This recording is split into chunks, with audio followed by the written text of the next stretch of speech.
হরে কৃষ্ণ, রাধে রাধে। জয় পরমারাধ্য শ্রী গুরুপদ পদ্ম কি জয়।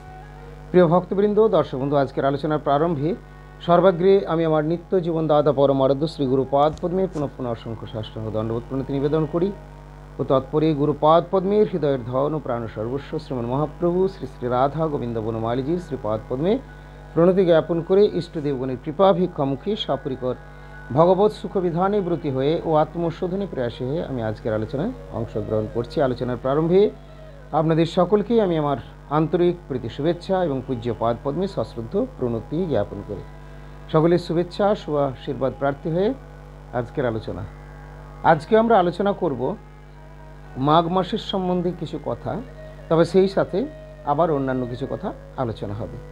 ইতঃপূর্বে আপনারা শ্রবণ করেছেন যে মাঘ মাসের বিশেষত্ব, এই মাসে প্রাতঃস্নান বা বিশেষ কোনো তীর্থে স্নান, গঙ্গা যমুনা ইত্যাদি যদি জায়গাতে কারোর সুযোগ নাও হয়, এই সমস্ত মহা পুণ্য পবিত্র তীর্থস্থানে যদি কেউ যেতে নাও পারেন, নিকটস্থ যদি কোনো নদ নদীও থেকে থাকে, সেখানেও তারা স্নানগুলি সারতে পারেন এই মাঘ মাসে। সেটিও যদি কারো পক্ষে সম্ভব না হয়, তাহলে সন্নিকটে কোনো জলাশয় সরোবর আদি যদি থাকে, সেখানেও আপনারা এই মাঘ মাসে স্নান সম্পন্ন করতে পারেন। এরকমই শাস্ত্রে বা হরিভক্তি বিলাস গ্রন্থে নির্দেশিত রয়েছে।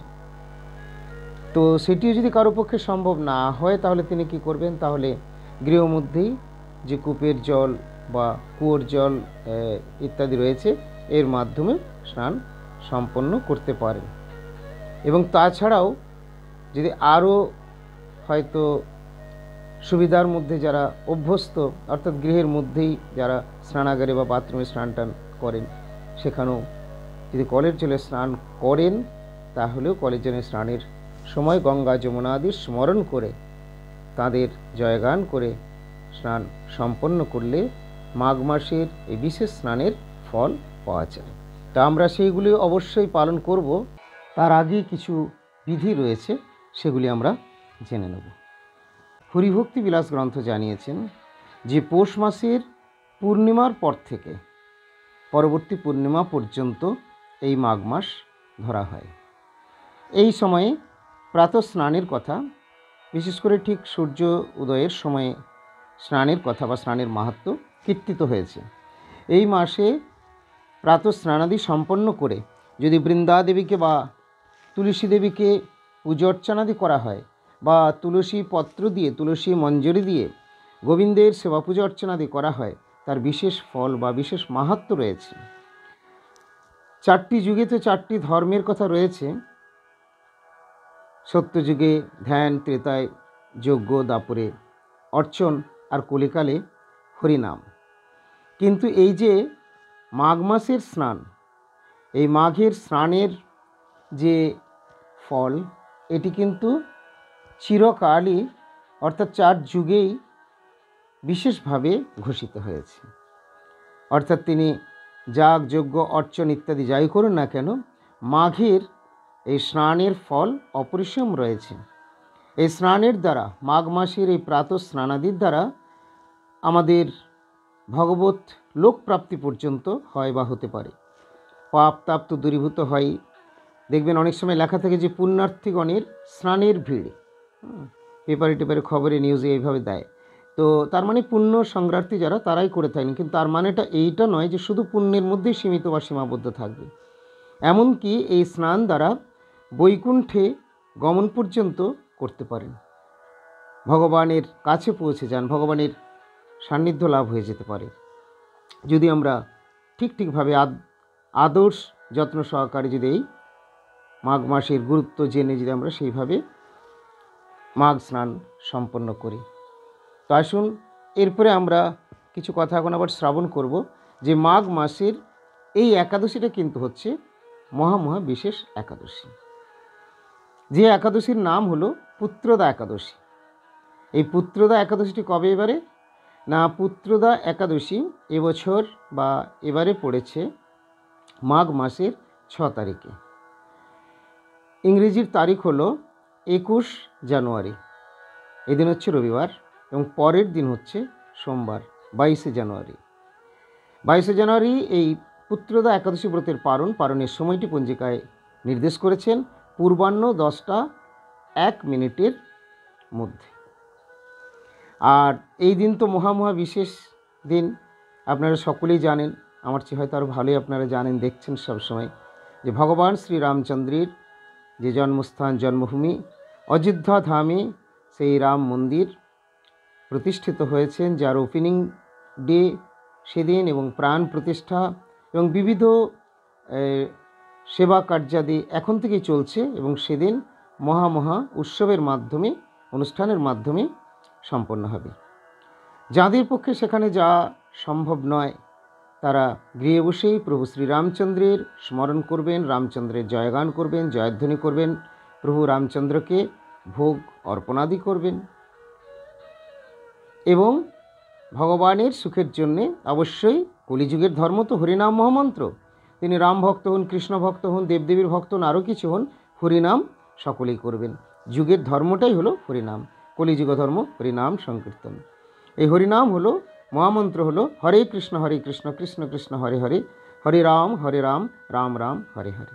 তো সকলেই হরিনাম মহামন্ত্র সহকারী প্রভুকে যথাসাধ্য ভোগ অর্পণ করবেন, মানুষে তার স্মরণ পূজাদি করবেন, কাঁসর ঘণ্টা প্রভৃতি, এইভাবে দিনটি আপনারা পালন করবেন। সুন্দর আমাদের দিনটিও পড়েছে, সেদিন হলো পুত্রদা একাদশীর ব্রতের পারণ বা দ্বাদশীর দিন। তো এই দ্বাদশীর দিনটিতে কিভাবে এই পুত্রদা একাদশীর সম্বন্ধে আমরা এখন কিছু কথা শ্রবণ করব। তো পুত্রদা একাদশী সম্বন্ধে যুধিষ্ঠির মহারাজ জানতে চাইলেন ভগবান শ্রীকৃষ্ণচন্দ্রের কাছে, যে হে জনার্দন, হে কৃষ্ণ, হে গোবিন্দ, পুত্রদা একাদশী নাম কেন হলো, তার মাহাত্ম্য কী এবং সেই একাদশী আমরা কিভাবে পালন করতে হবে, আপনি যদি কৃপাপূর্বক এই সম্বন্ধে কিছু জ্ঞাপন করেন তাহলে খুবই উল্লসিত হয়।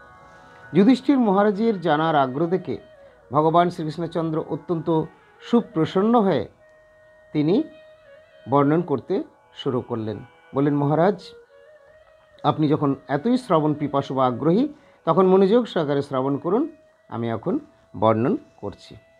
তো পুরাকালে একটি ঘটনার উপস্থাপনা করছেন, বলছেন ভবিষ্যোত্তর পুরাণে শ্রীকৃষ্ণ যুধিষ্ঠির সংবাদে এই একাদশীর কথা বর্ণন করা হয়েছে। ভবিষ্যোত্তর পুরাণে শ্রীকৃষ্ণ যুধিষ্ঠির সংবাদে এই পৌষ শুক্লপক্ষীয় একাদশীর নাম হলো পুত্রদা একাদশী।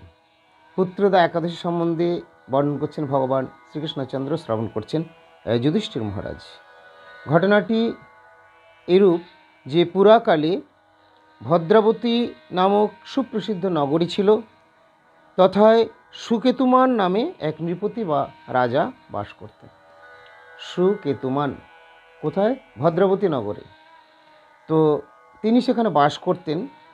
এখন শৈবা নামে তার এক রানী ছিলেন, কিন্তু রাজা রানী তারা সুখী ছিলেন না, তাদের কোনো পুত্র সন্তানাদি ছিল না। যদিও রাজামশাই নিজে তর্পণাদি করতেন, পিতৃপুরুষদের উদ্দেশ্যে তিনি জলদান করতেন, কিন্তু পিতৃপুরুষগণে যেন জ্বালা অনুভব করত। সেই জল এতই উষ্ণ তাদের বোধ হতো, তারাও জ্বালা অনুভব করতেন। তার কারণ ছিল তার সেরকম কোনো রাজার পুত্র সন্তানাদি ছিল না। এই জন্যে রাজামশাইও খুব দুঃখী ছিলেন। যদিও সে কথা তিনি সবার কাছে সবসময় প্রকাশ করতেন না, কিন্তু তবুও প্রজাবৃন্দ, মন্ত্রীমশাইরা তারা সকলেই দেখতেন যে রাজামশাই যেন খুব একটা আনন্দের মধ্যে নেই। তো এইভাবেই দুঃখী রাজামশাই, তিনি দুঃখের সাগরে মনে মনেই এইভাবে সবসময় কষ্ট পেতেন, যেন দুঃখের সাগরে বিরাজ করছেন। তাই একদিন তিনি কী করলেন, সংসার ছেড়ে, তার রাজ্য ছেড়ে, রাজ সিংহাসন আদি সব থেকে তিনি দূরে সরে গেলেন। তার একটি ঘোড়াকে নিয়ে তিনি গৃহ বা সংসার ত্যাগ করে মনের দুঃখে বেরিয়ে পড়লেন। অবশেষে গিয়ে এক বনের মধ্যে সেখানে তিনি পৌঁছালেন, সেখানে বিশ্রাম নিলেন। বহু সময় সেখানেই অতিবাহিত হলো তার একমাত্র শুধু চিন্তা চিন্তা চিন্তা, যে আমার তো পুত্র সন্তানও নেই, আমি এরকম রাজা হয়ে থেকেই বা আমার কী লাভ আছে, কী লাভ। তো রাজা এইভাবে দুঃখে দুঃখে একবারে অস্থির হয়ে পড়েছেন। অবশেষে পুনরায় তিনি আবার স্থির না থেকে আবার অশ্বে আরোহণ করে আবার ইতস্তত বেরিয়ে পড়লেন। সেখান থেকে আরও কোথাও এরকমভাবে দেখবেন, যখন মানুষ কেউ যখন দুঃখী থাকে, কোনো প্রবলেমের মধ্যে, টেনশনের মধ্যে থাকে, তখন দেখবেন তারা এক জায়গায় স্থিরভাবে থাকতে পারে না। তো রাজামশাই এখন কিন্তু আর এখানে বেশ কিছুক্ষণ থাকার পরে অবশেষে কোনো সিদ্ধান্ত ডিসিশন না নিয়ে আবার তিনি অশ্বে আরোহণ করে বেরিয়ে পড়লেন। সেই গহন বনের মধ্যেই তিনি বিরাজমান রয়েছেন। কিন্তু এদিক ওদিক ঘোরাঘুরি করতে করতে অবশেষে দেখছেন যে একটি বেশ সুন্দর জলাশয় এবং নিকটেই রয়েছেন অনেক মুনিবর। তারা বেদধ্বনি করছেন। তো রাজামশাই এইভাবে মুনিবরদেরকে দেখে সেখানে অগ্রসর হলেন। মুনিবরও স্নানাদি সম্পন্ন করে ঠিক আসছেন। আর সেই অবস্থাতে রাজামশাই অশ্ব থেকে নেমে তাদের দর্শন করে প্রণামাদি করলেন। মুনিগণ তারা খুবই প্রসন্ন হলেন রাজামশাইয়ের এরকম আচরণ দেখে, এবং রাজামশাইকে বললেন যে বলুন, আপনার কিছু যদি জানার আছে, আপনার যদি কোনো নিবেদন আছে। এই রাজামশাই জানতে চাইলেন তখন মুনিবরদের কাছে যে প্রভু, আপনারা আজকে এখানে কি করছেন? এইভাবে সকলেই বেদমন্ত্র উচ্চারণ করছেন, স্নানাদি সম্পন্ন করেছেন সরোবরের মধ্যে এখানে, তো আপনারা কি করছেন? তখন দিলেন যে আসলে আমরা একটি পবিত্র ব্রত পালন করছি, যে ব্রত পালনের ফলে সকলেরই কল্যাণ হয়। আমার পূর্বপুরুষগণের, আমার নিজের, এমনকি যাদের পুত্র সন্তানাদি নেই তারাও যদি এরকম বাসনা করেন তাহলে তারা এই ব্রতের ফলে পুত্র লাভও করতে পারবে। এই কথা শ্রবণ করেই মহারাজ অত্যন্ত আশ্বস্ত হয়ে, প্রসন্ন হয়ে মহারাজ জানতে চাইলেন যে হে মুনিবর, যদি আমি সেই একাদশী ব্রত পালন করি, আমি তো একথাই ভাবছিলাম এবং এই জ্বালাতে আমি অস্থির হয়ে পড়েছি মুনিবর, যে আমার কোনো পুত্র সন্তানাদি নেই। আপনারা যদি কৃপাপূর্বক আমাকে আশীর্বাদ করেন। রাজার এই কথা শুনে মুনিবর তারা বললেন, বাহ, খুবই ভালো, আপনি উত্তম দিনে এটি জানতে চেয়েছেন, এসে উপস্থিত হয়েছেন। আপনিও আজকের এই দিনটি পালন করুন, এই ব্রতটি পালন করুন, আপনার পুত্র সন্তান লাভ হবে এই শুভ একাদশী ব্রত তিথি পালনের ফলে রাধা গোবিন্দের কৃপায়। তো এই কথা শ্রবণ করে মহারাজ অত্যন্ত ভরসা পেলেন, নিশ্চিন্ত হলেন, এবং যেহেতু ব্রতের মাহাত্ম্য বা ব্রত কথা শ্রবণ করলেন সাধুর মুখ থেকে, তাই সাধুর মুখ নিঃসৃত বাণী শ্রবণ করলে খুব শীঘ্রই ফল লাভ করা যায়, সেই ফল তিনি প্রাপ্ত হবেনি। তো মহারাজ এইভাবে মুনিবরদের কাছ থেকে এই বিধান জানতে পেরে সেদিন সেখানে অবস্থান করলেন এবং তাদের সঙ্গে সেই ব্রত তিনিও সম্পন্ন করলেন। ব্রত পালনের পরের দিন তিনি পারণাদি করে গৃহে ফিরে গেলেন।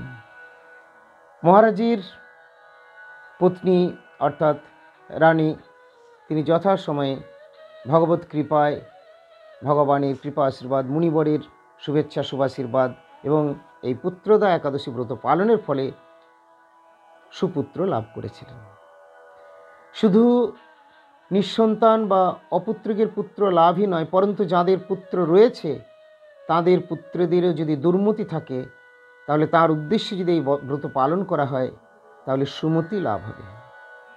যার জন্য আমাদেরকে মনে রাখতে হবে যে প্রত্যেকটির মধ্যেই শুধু একটাই কল্যাণ বা মঙ্গল রয়েছে এরকম নয়, অনেকই রয়েছে, হয়তো একটা দুটো উল্লেখ করা রয়েছে।